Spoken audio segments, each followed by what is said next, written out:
The following program was made possible by the generosity of those who have determined to hold fast to the true Roman Catholic religion, as expounded by the Roman Catholic Church before the disasters of Vatican II and the so-called New Mass.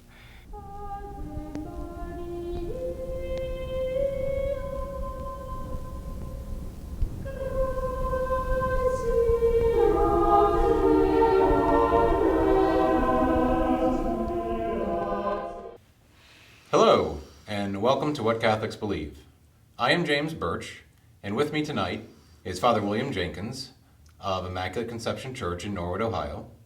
He only says the traditional Latin Mass and belongs to the Society of St. Pius V.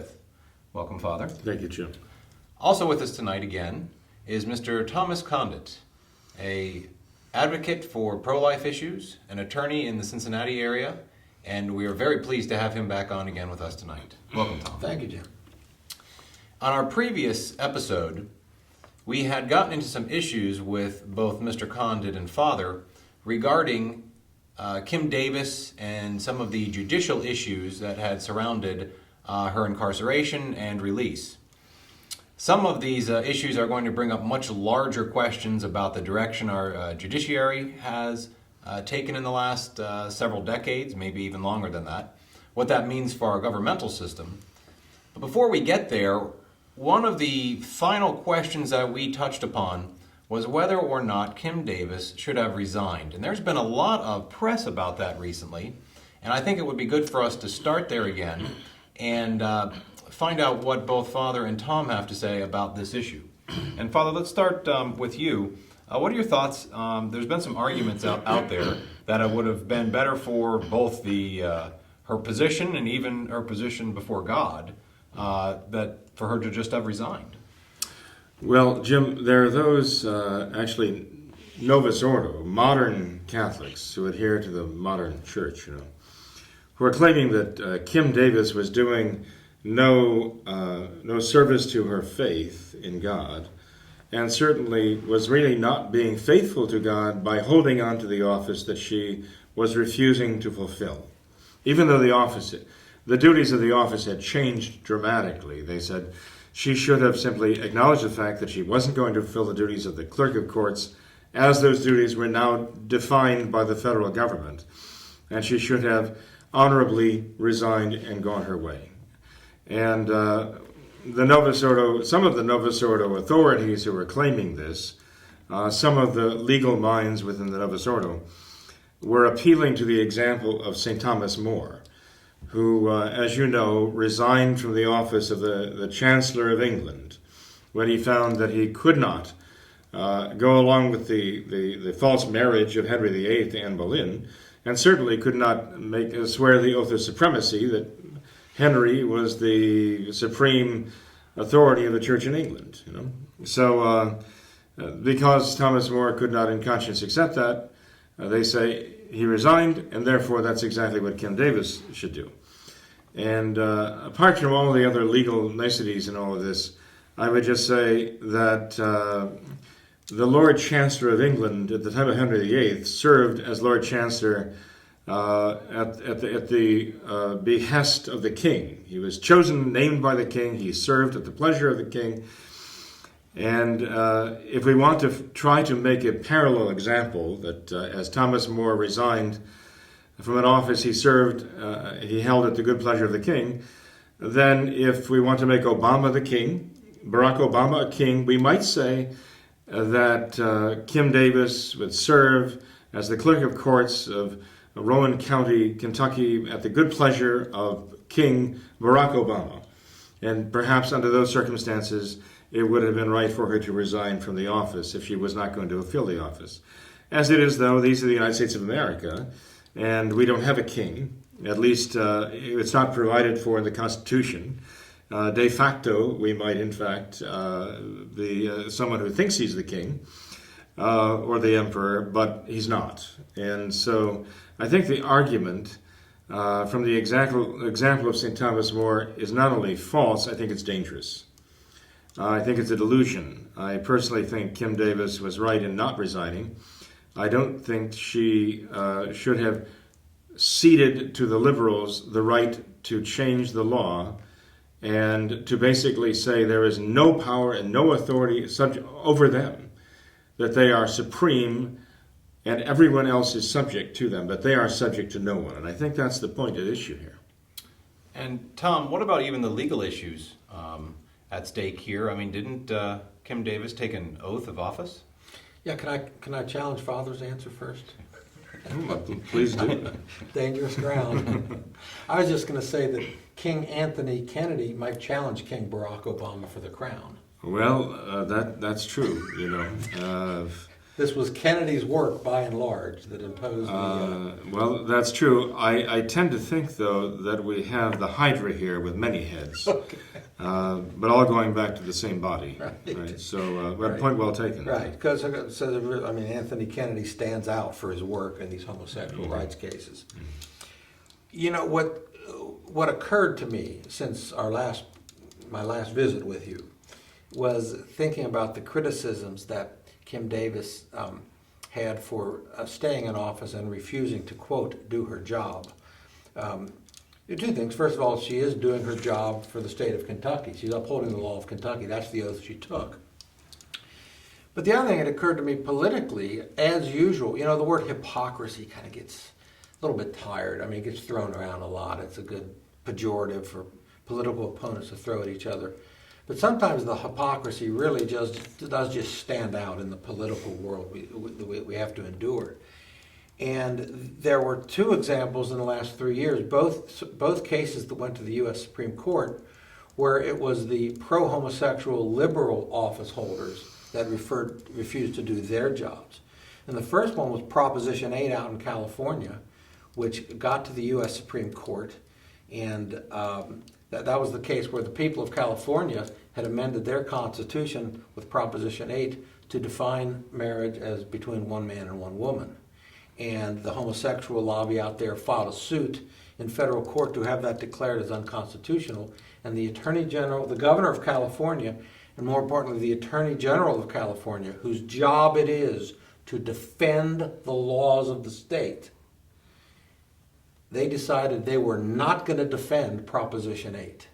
And in fact, the curious thing about the case that got to the U.S. Supreme Court is that the private parties, the private political actors that did all of the work to get it on the statewide ballot, to campaign for it, the blood and sweat that goes into those kinds of political efforts, they stepped in to fill the void and said, okay, if the government of the state of California is not going to do its job and defend the law that the people have voted to, or the proposition, then we'll do it. They tried to intervene to be named a party in the case to defend the law, and it went all the way to the Supreme Court. And the U.S. Supreme Court ended up saying, sorry, you folks, for all whatever good work you did, you don't have standing. You don't have standing to take the position you've taken. They ruled against them, saying, sorry, I guess nobody defends the law. The government won't, and you can't. And that was the result of that allowed all that good work out in California to be basically flushed away. And there was no question about them stepping down for failure to do their job. There were no liberal criticisms of it, I can tell you. At least none that I heard. The other one then was the challenge to the federal Defense of Marriage Act. That was the Windsor case, United States versus Windsor. And that was decided in 2013. And in that case, Barack Obama and his Attorney General, Eric Holder, whose job it is to defend. Now, that wasn't a proposition or a ballot initiative. That was a law passed by Congress, signed by President Clinton. That was the law of the United States. It's Eric Holder's job, whatever political party it is, whatever he believes, he's the Attorney General. He defends the laws of the United States. Obama and Holder announced they weren't going to defend it. So they just stepped aside. There was conservative criticism of that, of course. He wasn't doing his job. But the same kind of people attacking Kim Davis and trying to drive her from office, they had no criticism for Eric Holder. So the hypocrisy just drips. It just drips from these people. Well, Tom, is it the job of the President of the United States to defend the borders of the United States and to uphold the immigration laws of the United States of America?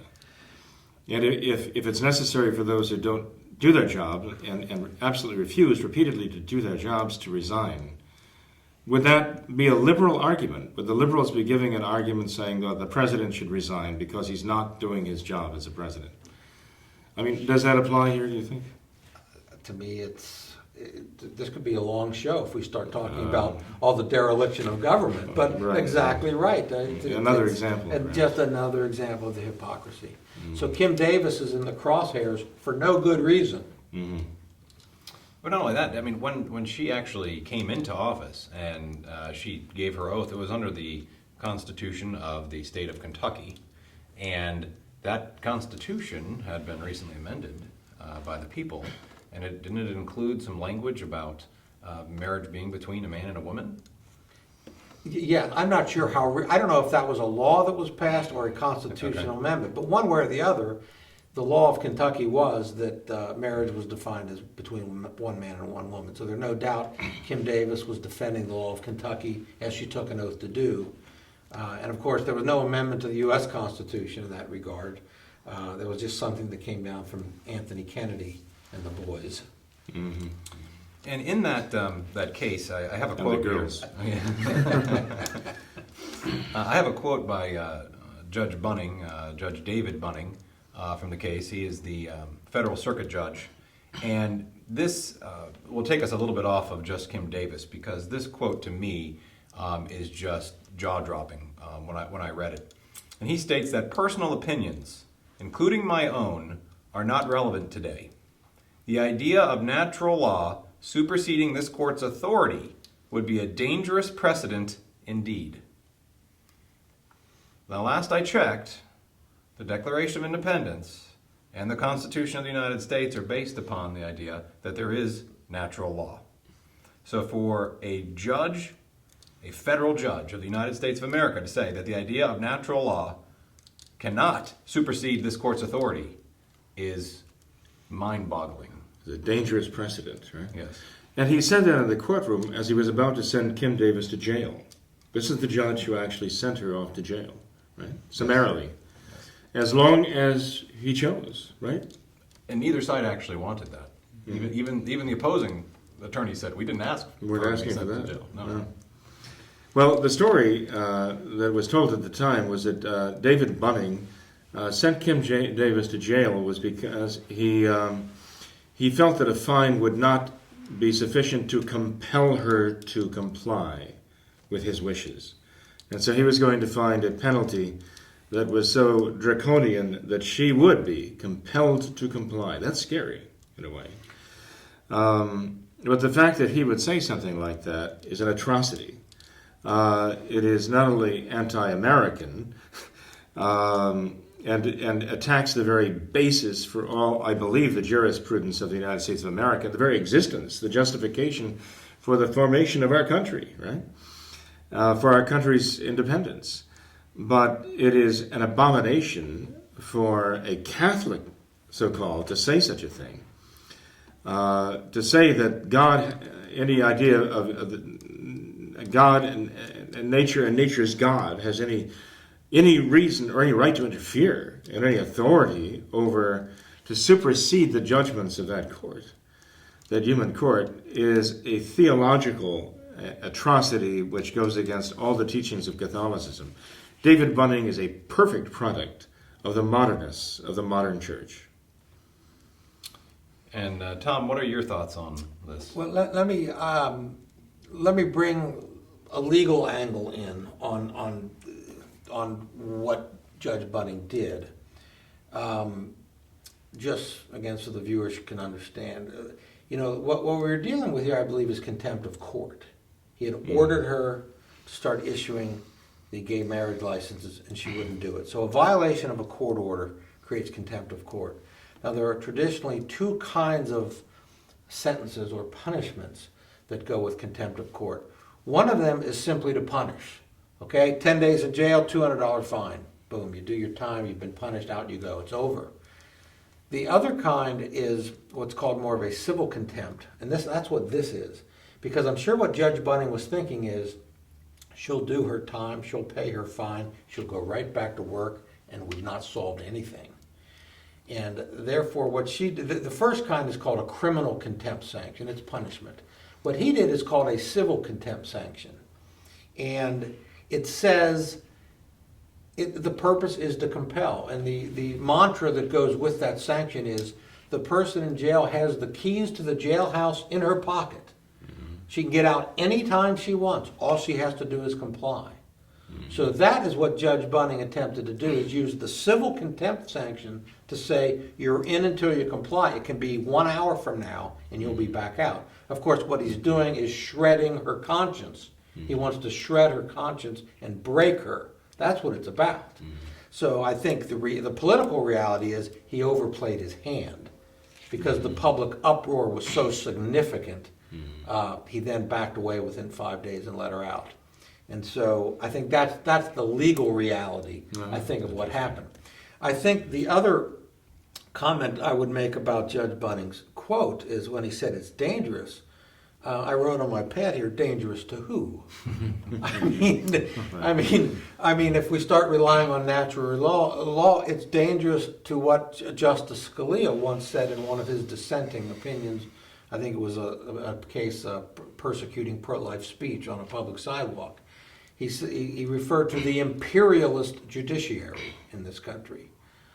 That's who it's dangerous to. The imperialist judiciary is not dangerous to anybody else. So, if we were to take a look at what King Kennedy has to say, Yes. You can't make this stuff up. You can't make that one up. So, in 1992, Kennedy makes this statement that if it was mind-boggling what Bunning had to say, it is psychedelic. I don't know what else to call what I'm about to read here about what Kennedy had to say in Planned Parenthood versus Casey in 1992. Was a case that many pro-life activists thought was potentially going to overturn Roe versus Wade. Everybody on both sides thought it. Unfortunately, it did not. And this is the type of reasoning that kept it from being overturned. Kennedy says, and I quote, "At the heart of liberty is the right to define one's own concept of existence, of meaning, of the universe, and of the mystery of human life. Beliefs about these matters could not define the attributes of personhood were they formed under the compulsion of the state." It takes a moment just to even take that in. That is truly mind-boggling. You know, that qualifies Anthony Kennedy as an existentialist in philosophy, which I've likened to insanity, where you are totally out of touch with reality and you create your own reality. And you call that liberty. You mistake that for liberty, where you're totally out of touch with reality because you are the God of your own reality. You're creating that as the center of the universe of your own making. This is dangerous, right? And like Bunning himself, you know, as you just quoted, saying that the idea that the natural law can supersede the authority of this court. I mean, that in finding Kim Davis guilty of contempt, he is guilty of contempt, absolute contempt toward God, absolute contempt for the founders of our nations, and all the principles that go into the founding of our nation. He is showing what is, in my mind, an absolutely criminal contempt to all of these. And he's basically saying he is God. In that courtroom, he is God. And he can do anything he pleases. This quote from Anthony Kennedy, I think, goes right along with that whole idea. And this is why we have a judiciary that is completely out of control. That idea of having a tyrannical judiciary and a judiciary playing God actually goes right to what you were saying just a few moments ago. And that not only when they get the cases, it seems to me, they are making up laws as they see fit, but earlier you were speaking about a case where the Supreme Court almost sucked up a case just so it could create some law. Can you give us a little background on that? That's U.S. versus Windsor, which was the attack on the Federal Defense of Marriage Act. And, you know, as someone who has, in my life, I've probably filed about 10 petitions trying to get review for cases in the U.S. Supreme Court, maybe fewer than that. But and I know many others who have, and I know with the important kind of cases that cry out for Supreme Court review. I mean, real meaty constitutional stuff, and they just deny them. I mean, they take what they want. There's no real standard anyone can discern. They only take 60. They get 10,000 petitions a year. They take 60 cases. So they take what they want. And in fairness to them, I guess, there's so many cases decided so poorly in the lower courts, they couldn't possibly take them all. They would have to have 50 justices just to take the caseload to correct all the bad law coming up from the lower courts. But having said that, the point is they're very stingy, very stingy. I say it's like getting hit by lightning if you get your case taken by the U.S. Supreme Court. So this federal DOMA challenge by the homosexuals who wanted to strike down the federal law defining marriage, and signed by Bill Clinton, in the 90s. This is a case where they sue in the United States District Court. I believe it was in the circuit, the D.C. Court, District of Columbia. Eric Holder and Barack Obama decide not to defend it. The federal judge declares DOMA unconstitutional. So the plaintiff has the relief she wants. She can get married or whatever the goal was in that particular case. Somehow the case goes up to the Court of Appeals. I've not researched the case enough to know how it went up or who took the appeal to bring it up, because theoretically at the trial level, both sides were already happy.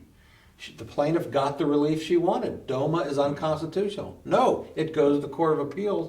The Court of Appeals upholds it, and then somehow it goes to the U.S. Supreme Court. And the Supreme Court, with its stingy jurisprudence, takes the case even though both sides are already happy. Now, I did take the time to print out Justice Scalia's dissent on this. And if it's okay for me to take about 2 minutes, I'll read the opening part of his dissent. If I can just clarify this in my own mind, you're saying that the case was handled in such a way, right, that the court's decision basically gave the plaintiff her way. Yes. And she appealed, even though she got the answer she wanted, she appealed against the judgment that went her way. Or it's not clear to me if she appealed it or if technically the U.S. government lost. Maybe Eric Holder appealed it, which would be very strange. He's not defending it, but maybe he appealed it to take it up. I don't know how she could have appealed it. I didn't take enough time before today. But the question is, she brought the case. It was decided her way, and then it was appealed. It was either appealed by her, who had won, or by Eric Holder for the United States, who had no interest in defending the law. Right. It was appealed by one of them. So this, in whichever way you look at it, there's something fishy going on. So. Yeah, it's easy to say the fix was in. This was going to get to the high court one way or another. And my suspicion is that if you just have a judge in the District of Columbia saying, I think it's unconstitutional, you've got the relief you wanted. But only in the District of Columbia. It would not bind any other judge anywhere in the United States. And that's why, therefore, there could have been similar lawsuits filed everywhere. Eventually they go up. But in this case, apparently they weren't willing to wait for that. They decided, let's get this. Look, the parties couldn't decide. That the judges in the higher courts had to lay down and let this happen because it's so irregular for this to have, especially to have gotten into the Supreme Court when there was no longer a controversy in the case. I mean, one of the constitutional principles for the judiciary is the federal judiciary is created to hear cases and controversies. Right. They don't exist just to give legal opinions about the meaning of things, even though Justice Kennedy appears to like to talk about the meaning of life. They're there to decide actual cases where conflicting parties have different legal rights that are in a battle. That's what the judiciary is for, to solve cases and controversies, not just to give legal opinions for the world. Mm-hmm. So let me just read briefly what Justice Scalia said in dissent in this case. He said, the court is eager, hungry, to tell everyone its view of the legal question at the heart of the case. Standing in the way is an obstacle, a technicality of little interest to anyone but the people of We the People, who created it as a barrier against judges' intrusions into their lives. They gave judges, in Article 3 of the Constitution, only the, quote, judicial power, a power to decide not abstract questions, but real concrete cases and controversies. Yet the plaintiff and the government agree entirely on what should happen in this lawsuit. They agree that the court below got it right, and they agreed in the court below, which is the Court of Appeals, that the court below that got it right as well. What then are we doing here? The answer lies at the heart of the jurisdictional portion of today's opinion, where a single sentence lays bare the majority's vision of our role. The court says that we have the power to decide this case because if we did not, then our primary role in determining the constitutionality of a law, at least one that has inflicted real injury on a plaintiff, would become only secondary to the president's. But wait, the reader wonders, Windsor won below and so cured her injury, and the president was glad to see it. True, says the majority, but judicial review must march on regardless, lest we undermine the clear dictate of the separation of powers principle, that when an act of Congress is alleged to conflict with the Constitution, it is emphatically the province and duty of the judicial department to say what the law is. He's quoting from the majority. Then Scalia goes on, that is jaw-dropping. It is an assertion of judicial supremacy over the people's representatives in Congress and the executive. It envisions a Supreme Court standing, or rather enthroned, at the apex of government, empowered to decide all constitutional questions, always and everywhere primary in its role. This image of the court would have been unrecognizable to those who wrote and ratified our national charter. So that's Scalia in his typically brilliant way, just taking apart the contra-constitutionalists that sit on the court and just usurp all power as they see fit. Nobody takes them apart better than Scalia. But that lays it out. The case and controversy ended at the trial court level. Everyone was happy, and somehow the Supreme Court still decided the case. Why were they so intent on getting that to the level of the Supreme Court? No, even if there was absolutely no pretext to do so, they sought to get it before the Supreme Court for a reason. It had to be imposed on the whole country. That's it. That was their way of making sure it was imposed on the whole country. And unless the Supreme Court decides it, some circuit court out in, the 10th District Court of Appeals in Colorado, or the 6th Circuit in Cincinnati, or the 7th Circuit in Chicago might come down the other way and say, no, DOMA is constitutional. They didn't want to wait around and see the court splitting or disagreeing on this. Hey, let's get it to the Supremes. They'll put it to bed. Now, isn't it a fact, all right, that the Supreme Court decided against the constitutionality of DOMA, the Defense of Marriage Act? Correct. In Windsor, right? Correct. And I understand that one of the grounds, if not the chief ground, actually the majority decision written by Anthony Kennedy, again, with the same judges lined up behind him, that later ratified, legislated, I guess you can't say that the Supreme Court, homosexual marriage throughout the land, that they struck down the Defense of Marriage Act because it was an act of Congress. The federal government has no constitutional power over marriage in the United States of America. Wasn't that their ground at the time? They said something that's always been undisputed, and there's plenty of case law on it. The area of marriage and domestic relations has always and traditionally been the province of the state courts. Okay. And that is one of the reasons they struck down this federal law on marriage, that this is for the courts, it's not for the U.S. government. There's a federal law defining marriage as the union between one man and one woman, right? Yes. And they struck that down on those grounds and then absolutely contradicted themselves 3 months ago in arrogating power, saying the federal court now will decide what marriage is for everyone. Well, they said this has traditionally been an area for the state courts, and then 3 months ago in the Obergefell case, they say, well, guess what? We just found that right in the U.S. Constitution. Oh, okay. That's what it was. Because there are rights that the Founding Fathers could not have imagined in their day, but we've discovered them. And even though sodomy was a felony in every state when the 14th Amendment was ratified, the U.S. Supreme Court in the year 2015, which is about 160 years later, just found that it was a protected constitutional right, even though every state had criminalized it. When the 14th Amendment was ratified. Yes, by the same in state. In 1868 or whenever that was. Yeah. This really is a tyranny, isn't it? Yeah, well, we have just some brilliant minds on the Supreme Court that are able to find things that no one else could ever see. The United States really is in bondage, isn't it? Yeah. I mean, you could write a book, how homosexual activists, right, have actually taken America hostage to the Supreme Court.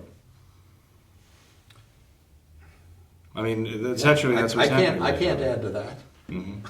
America's in bondage to these people. I mean, it's incredible. Well, when the court says that it has the right to tell us what the law is, I mean, what else is there for them to do other than just by fiat say this is what the law is today? But Jim, the Supreme Court is going actually going beyond that. The Supreme Court is going to tell you what human life is. The Supreme Court is going to define reality for you. You know, I mean, even here, where Justice Kennedy, who was it? Roberts said was one of five lawyers who decided this for everybody in the world, everybody in America, anyway. When he tells you that liberty is to define reality and existence and all the rest, and basically what he's doing there is letting his personal definition of reality and human life and so on dictate to everybody. That is the government defining exactly these issues, right?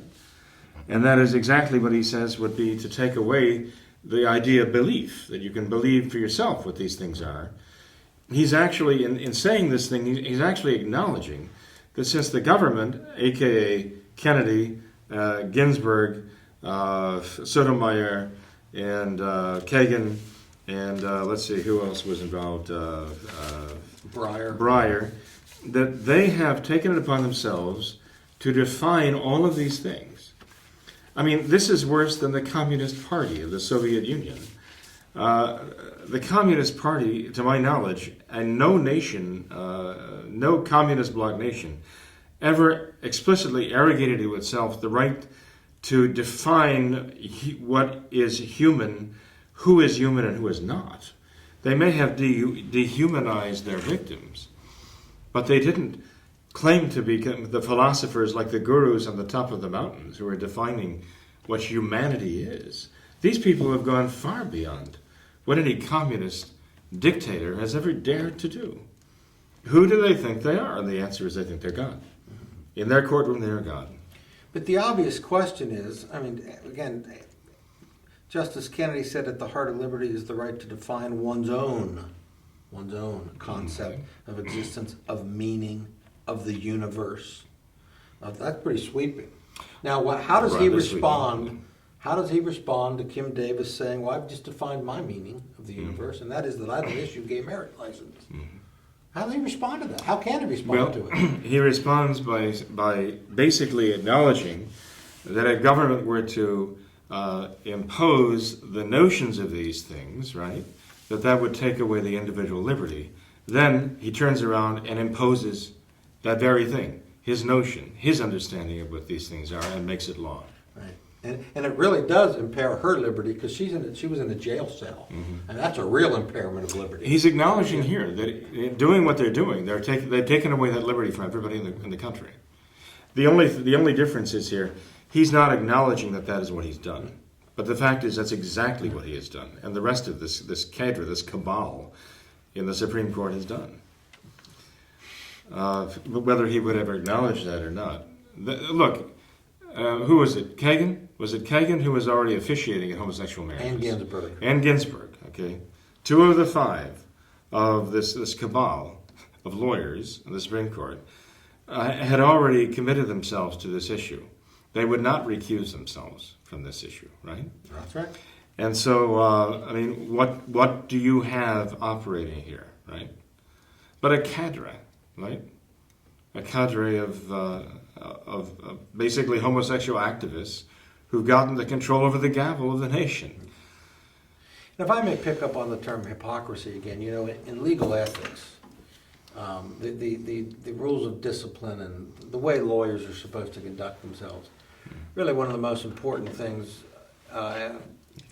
is the duty to, it's stated maybe in different ways under different state rules, but they want lawyers to act in a way that does not impair people's confidence in the judiciary.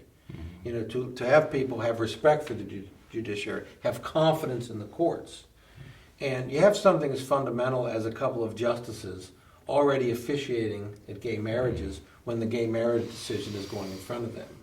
I mean, how do these legal ethics people, the Supreme Courts of the various states and of the U.S. Supreme Court who manage legal ethics and who discipline lawyers, how do they expect people to have confidence in the courts when they behave like that?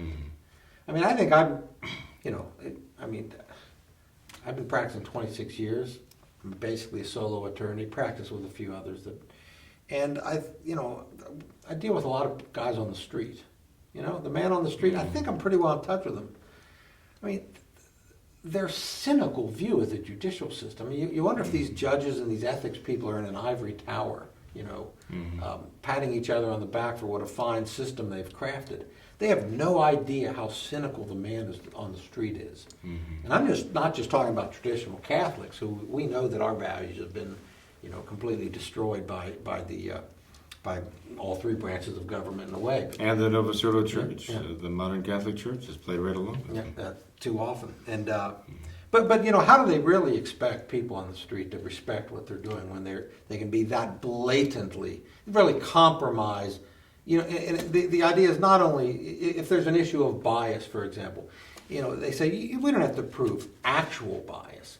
Even if there's an appearance of bias, if there's an appearance of impropriety, that's bad enough. That shouldn't happen. So surely 2 of the 9 justices and 2 of the 5 that swung this thing to a majority vote, officiating gay marriages while the decision is coming their way. I mean, even while it's under consideration before the court. How can any of these judges and justices and disciplinary administrators that deal with legal ethics, how can they possibly believe that this is doing anything but impairing the confidence of the people in the judiciary? Can you imagine the hue and cry at a Super Bowl game where it was clear that the referees were favoring one team, just blatantly favoring one team, right? Every ruling went against like the home team or the visiting team, right? Even to the point of just taking the fouls that were committed by the home team and assigning them to the victim team, the visiting team. I mean, the hue and cry of the populace would be deafening. And yet we have this happening at the Supreme Court level of the United States of America. But Father, I don't think affecting all of our lives. I don't think your hypo is strong enough. I mean, imagine a couple of the officials, the referees for the Super Bowl, before the game, they're over on one sideline wearing that team's jerseys, shaking their hands and high-fiving them and wishing them good luck. I'll go you one better. Let's say there's a fumble and the referee picks up the ball and runs it into the home team's goal. Or just deflates a few balls. Or just deflates a few balls. It is absolutely ludicrous. It is absurd. And how indignant We're talking law, we're talking courts here. Are there any legal remedies against this usurpation of power? Well, that brings up an interesting question, doesn't it? Yeah, because the question froze me. I don't really know the... Well, I mean, we talk about judicial immunity. Are they just immune from any control whatsoever? They're not going to be subject to God or natural law, so what is there? As a little background, just, for anyone who's watching, we're talking about federal judges here, and federal judges are also appointed for life. So that means that, and that was done by our founding fathers with the idea that you couldn't have politicians possibly, influencing judges. But there still had to be some checks and balances on those judges, and yet we have this whole idea of judicial immunity, which is protecting judges to the point where you have people who are appointed for life who have an immunity from, and basically can almost do whatever they want. Right. Well, that's, by the way, constitutionally, the Constitution doesn't say that they're appointed for life. What it says is they can only be removed for good cause, Right. and maybe something else. But that's just been interpreted as Removed acceptance. by whom? I think the Senate can remove them. I think they can be impeached. A simple majority? Or I don't know. There's been some federal judges impeached and removed. I think it might be a majority vote of the Senate. some majority of the Senate? But it's pretty rare to happen. I mean, it happens in cases that they gotten taken bribes or doing things that are just clearly criminal.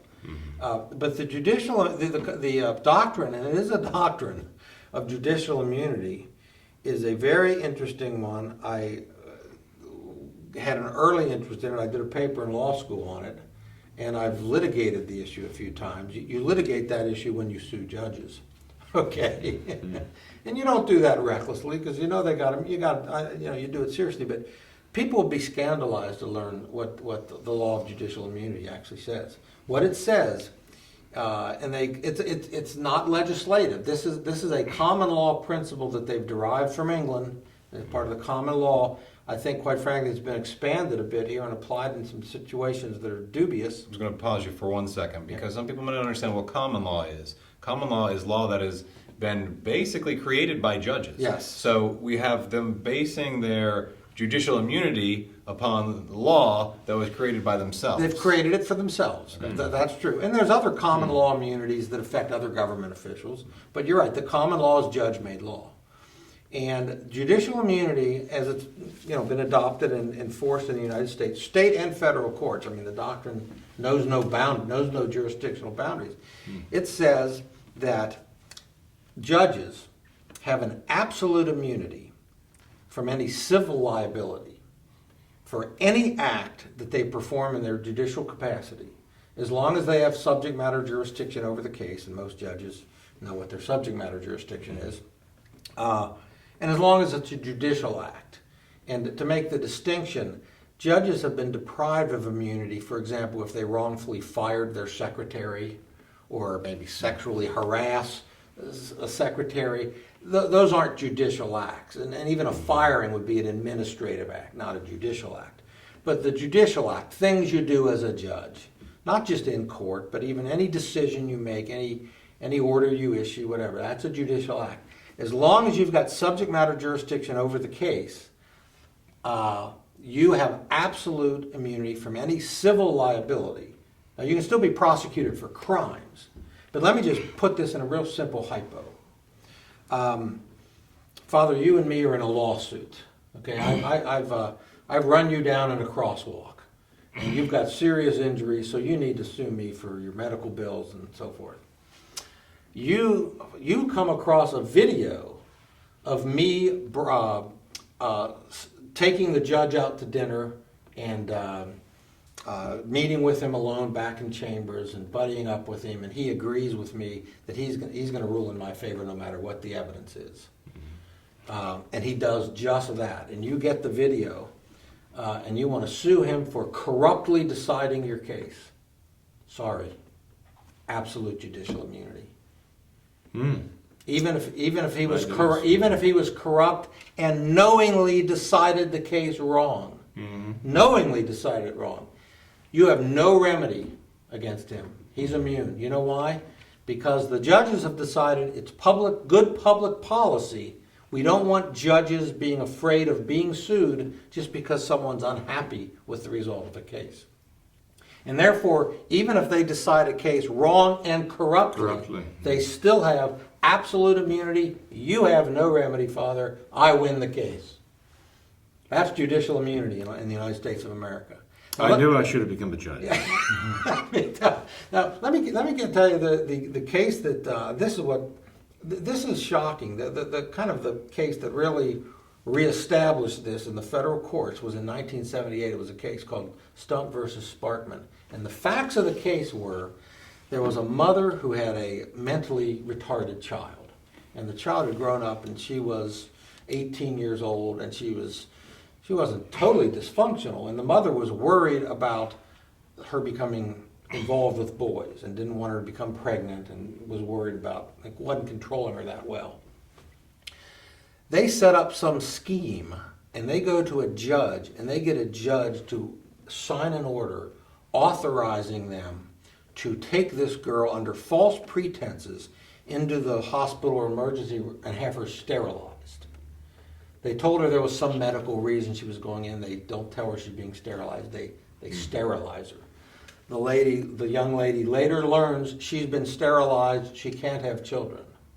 They sue the judge. They sue various people involved in that process for conspiring to violate her rights and permanently impairing her from having children. There was no lawsuit filed. There was no adversary proceeding. The poor young lady had no chance to defend herself. She couldn't get a lawyer. In fact, she was fooled by the whole thing.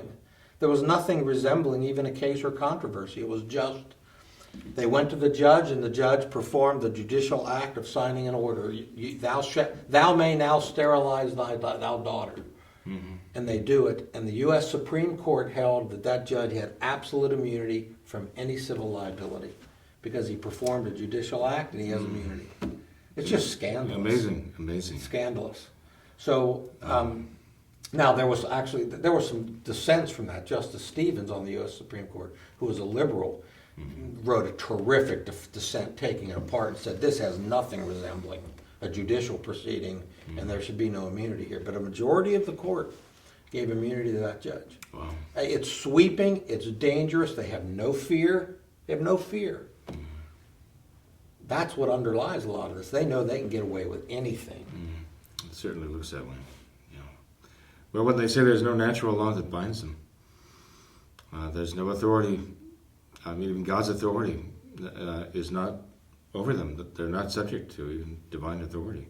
I was just wondering what recourse we have. Do the people, by law, have authority over this? Apparently not. Huh? Well, I think everyone would say the solution's political. Vote. I mean, imagine what an insurmountable task this is in America in 2015. Vote people of such high moral character into office that we will make sure we throw the bums out. Get only judges that recognize the natural law, and so I mean, so it's a political problem. So vote for Trump. Throw the bums out, right? Well, I think you're highlighting a very important thing, and that is that we're really beyond a political solution to this. As Our Lady said at Fatima, the solution has to be voting on your knees, voting with your hands, folded. And every time you pray the rosary, you're voting. And it's the only vote that's really going to count. So, people should do what they can in the elections to vote for good people of high moral standards who understand the principles and who really vote principles that are consonant with our Catholic principles. Don't expect to find too many of those, though. Even those who actually uphold conservative things, conservative causes, may sound good, but it becomes obvious at times that they don't really have the right principles, because every now and then, I mean, even the greatest conservative candidate will vote in a way that seems completely out of character. And they explain why they voted this way, and you realize they don't really hold the same principles you do. And that's why you have this strange vote that you can't in any way explain according to our Catholic principles. So the ultimate answer for us has to be what Our Lady told us at Fatima. The problem we're facing here is not bad government. The problem we're facing is the sins of mankind. That we are being allowed to wallow in the consequences of our own filth, moral filth. And the only solution is that by the grace of God we are delivered from this. As Our Lady said, we stop sinning. We do make reparation for those who do continue to sin. We beg God's mercy and realize that only Almighty God can deliver us from this danger we're in. It's even more than the danger. I mean, we are in the pit right now. There's only one way out. We're in the quicksand and we're getting sucked under. And the more we struggle, the more we get sucked under the level of the quicksand. And we have to ask that God will throw us the rope, and that we have the will, the moral courage to hold on to that rope and be pulled out of this danger. Otherwise, we can't escape it on our own. Right? I gather that's the bottom line here. And tying that together, I mean, I guess it begs the question, how did we end up with such a huge moral dilemma? How did we end up in such a moral pit? How do we get Catholic judges who write such things, make such rulings? I mean, the one newspaper article called Bunning a devout Catholic. And I guess the answer may lie in the information that they're getting from the Novus Ordo bishops and cardinals and even Pope. Recently, Cardinal Walter Casper stated, "A democratic state has the duty to respect the will of the people, and it seems clear that if the majority of the people wants such homosexual unions, the state has the duty to recognize such rights." So if that's the direction, if that's the rules, if that's the information that is being given to these Catholic judges by the cardinals, how else do we expect Well, that? actually, Jim, it's very good you mentioned that, because Walter Casper is not just any cardinal. He's the cardinal whom Francis appointed to be the head, in charge of his special synod on the family last year. Walter Casper, the same man who said that, he made that statement, by the way, commenting on the Irish Republic's referendum approving homosexual marriage. What was it? 2/3 of the voters in that referendum approved homosexual marriage in Ireland. And these were all raised, the vast majority of these people were raised in Novus Ordo schools. This is what bishops there in Ireland were saying. Well, they're our students. We taught them. We trained them. And Cardinal Casper comes up, the man whom Francis puts in charge of the Synod on the family, and says, well, governments have the obligation to respect the will of the people. And if the will of the people is to have homosexual marriage, then the government has an obligation. And evidently not just a legal obligation, a moral obligation to listen to the will of the people. He's completely discounting the idea of the will of God. It means nothing to him. He and David Bunning, they get along just fine. No argument between the two of them. They agree in principle that the natural law, the very idea of a natural law, having the authority of the natural law superseding the authority of the court, a dangerous precedent indeed. Again, you're right on the mark there. The leaders of this modernist church, created after Vatican II in the image and likeness of all the enemies of the church. This is exactly what is speaking through the mouth of a David Bunning right now, of an Anthony Kennedy, and of a Walter Casper.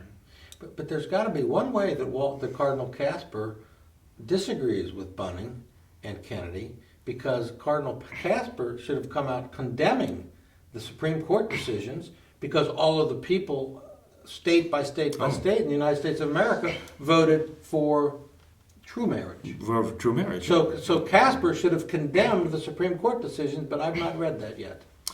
Well, maybe you ought to write him and suggest that. But I'll tell you one thing, though. Good luck. Because they have their agenda. Oh. They know what they're after, and they're going to get it by hook or by crook. And so, well, I mean, Tom, that's interesting you point that out.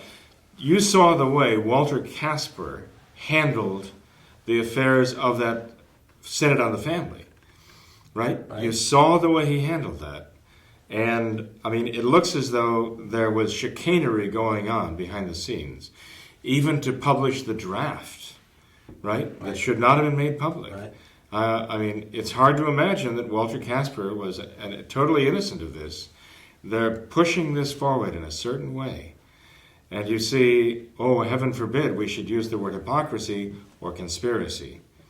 Yeah. But when you see all of these different individuals pushing things all in the same direction at once, then you begin to think there's something going on here that we're not supposed to figure out. And it's not good. It certainly is not anything that would bring us to God. It's what would ever take us away from God. And God's law, anything holy, is under attack now. Even in the Vatican, or perhaps I should say especially in the Vatican. So, in any case, I mean, here we just had Francis come, right? He speaks before the United Nations. He speaks before our United States Congress, right? He never mentions Jesus Christ. Never mentioned Jesus Christ on the world stage. Never. The explanation for that is that he wants his message to be accepted and acceptable to all, regardless of their belief. That explanation itself is damning. What is his message that prevents him from mentioning the name of Jesus Christ? What message does he have for the world if it's not precisely that?